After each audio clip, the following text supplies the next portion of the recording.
An 8-year-old girl was abducted from her school in Portmore, driven to an area in St. Andrew, her throat slashed, and she was thrown from a motor vehicle. She was rescued by passers-by.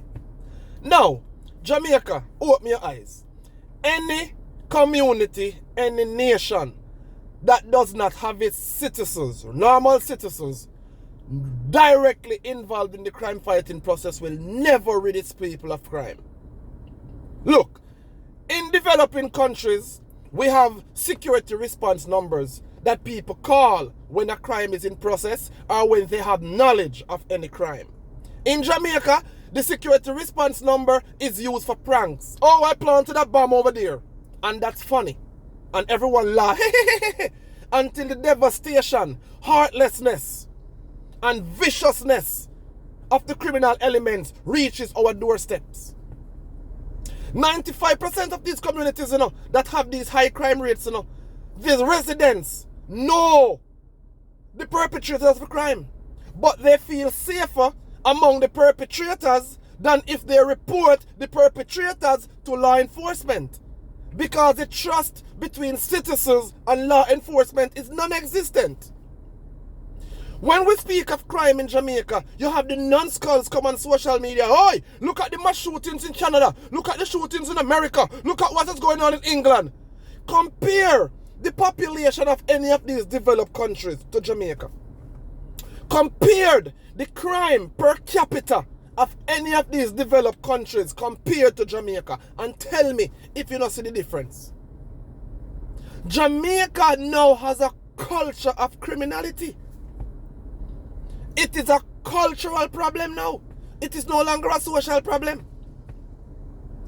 And law-abiding citizens have become victims days in, day out.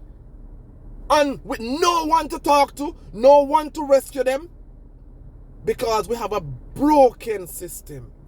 Broken. A lot of these people who witness the crimes, they want to come forward, but who will they speak to?